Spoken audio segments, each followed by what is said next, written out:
G'day. Well, I've been missing in action for the last couple of weeks. About a month ago, I went to see my doctor, and we do tests all the time just to make sure that everything's running okay, that I'm in reasonable sort of shape. But I've been having a problem with breath, shortness of breath. And I said to him, "Hey, look, we've done everything, but we've never really checked my heart." So we went back into the archives, and in actual fact, we did do a heart check back in 2020, and it was all fine back then apparently. But okay, this is 6 years on, so we thought, well, look, it's worthwhile doing something about it. So he sent me into the cardiac people, and we found that I actually had an arrhythmic problem with my heart. The top half of my heart was out of beat with the bottom half of the heart, and that was creating a bit of a hassle. So we had, long story short, specialist got back to me, told me that this is what the situation is, and we want to put a pacemaker in. So okay, let's get it organised, and within the space of 2 weeks, I think it was actually could have been quicker, but it just didn't suit the timing.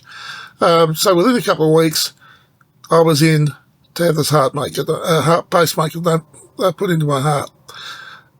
So this is the story of how it went. G'day.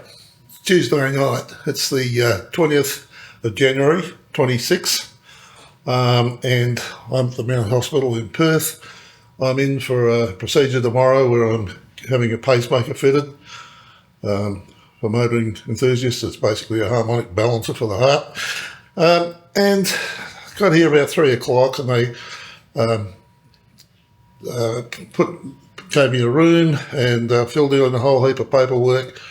Had a couple of friends come at 5 o'clock this afternoon, and I've had tea. They wired me up, and I've got a monitor on me at the current time, just checking to make sure that everything's okay, tickety-boo.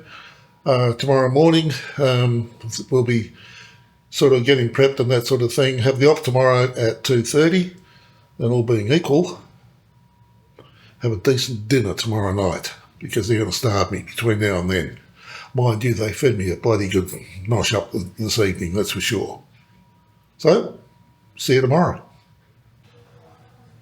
They're just prepping me up for the moment. It's just under 2.5 hours before the op.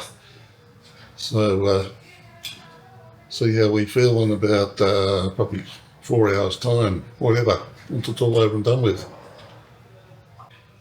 So, 10 to 1, there's the cannula in the arm, and that wasn't the most pleasant experience, but that's had to be done. And now we're something like about an hour and 40 minutes away from the supposed time for the op. So it's now 10 to 2. I've just spoken to the doctor who's going to do the op, and he's explained to me what's going to happen, and a little slit on the left-hand shoulder, the battery box goes in, and then they mess around with bits and pieces in there and hook it all up, wire it all up, and all should be hunky-dory afterwards, hopefully. So let's see what happens. We've got 40 minutes and it's due to happen. So it's all over and done with. Back in the hotel room, this is the new pacemaker implanted into the shoulder, or into this area here earlier on this afternoon, and hopefully good for another 10 years before we have to charge or replace the batteries, apparently. So, see how we go. All good. Thank you to everybody who sent good wishes and all that sort of thing, and to the doctors and the staff here at the Mount Hospital. Really well done. Thank you very much. So it's been an eventful morning so far. Had a good night's sleep. Very little pain this morning. I haven't needed to resort to medication to kill any pain, soreness or anything like that so far, although the doctor has been in and suggested to me that it'll be worse tonight. So there you go. Also had the technician in who's checked out the all the diagnostics and everything on the pacemaker, and given me a little monitor thing that I've got to turn on every night when I go to bed, and then if it finds anything untoward, it between 12 and 3 in the morning, it basically sends a message back to home base in Germany. So he's gone. Now I'm just waiting on the physio to come and just check me out finally, and then hopefully we can go home. So now I've been released from the hospital, and my sister picked me up. She actually took me to Perth and was bringing me back to Albany. I wasn't allowed to drive for at least a week, and there were certain things I couldn't do with my left arm. You're not allowed to lift it above your shoulder. You're not allowed to lift anything up to about, or just over about 4.5 kilos, something like that. So we're in the car and we're heading back to Albany, and of course there's a bushfire. Starts down there. Gee whiz, caught up with us at Crossman. So they turned us off at Crossman down to Boddington, and not long after that they closed the road completely from the Jarrahdale turn-off, which we'd just come from, down to just north of Williams. And this is our journey to Williams. Yep. Yeah, oh, that's right.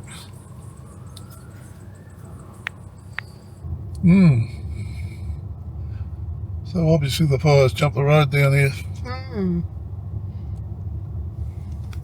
Go around through Boddington, I guess. The fire's supposed to be around the Boddington townside too, so I I don't know. think it is. I'm just saying that was what Yeah, it's supposed to be. yeah.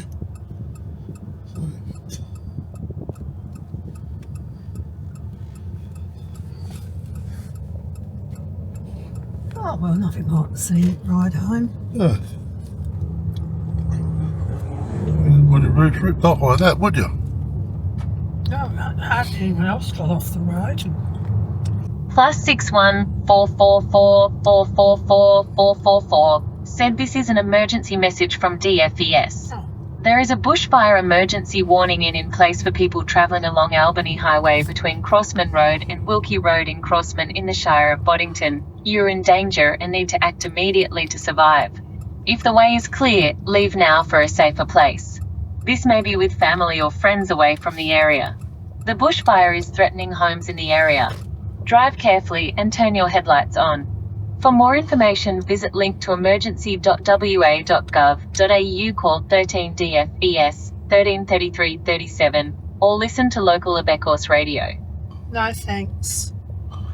Okay. Big chook, eh? Well, that was us earlier on leaving the Albany Highway, and we're now in Boddington, where we got that message. Yeah, big guitar there.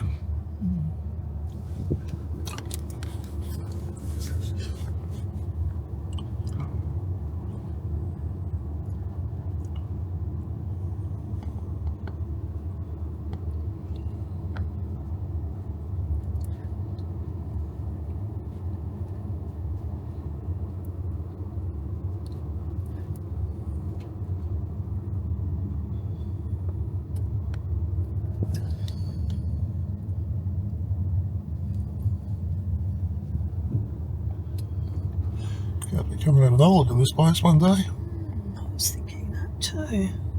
I have said that to John sometimes. Can't stay here a night or two. When we came up, I did that alternative trip up to Perth coming up this way, and we went through Jurranillan. And that Jurranillan video was I took out of the package and put it up again this week.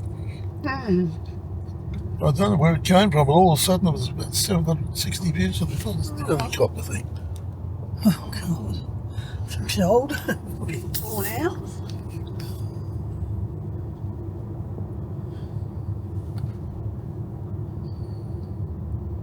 Storage cart exception.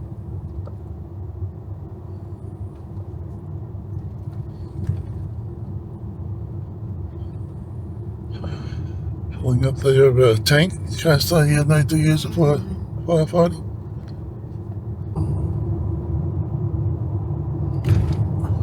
I missed the other bit, didn't I? Dust all. Probably truck big long.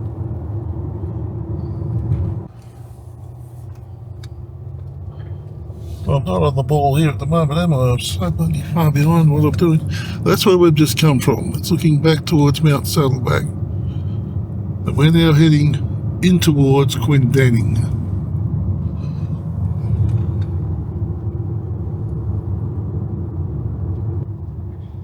So we're about 9 or 10 kilometres outside of Williams. And there's a bit of fire to one side of the road here. This line of traffic has all come around off the main highway. It still looks pretty smoky ahead of us. Back there's where the main fire is, was it, thanks? Yeah, right back.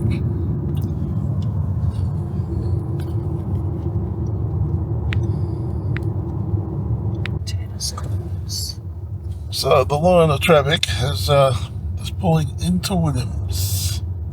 Is it because someone's going that way? Yeah, well, you go left to go over the bridge into town. Right to Albany. So from here, left is into Williams itself.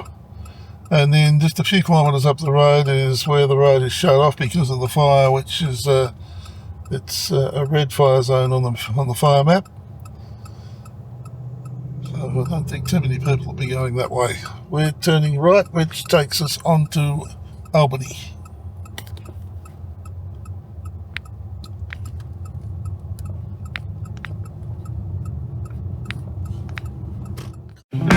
If you enjoyed this video, you might like to check out this video, or maybe browse this playlist.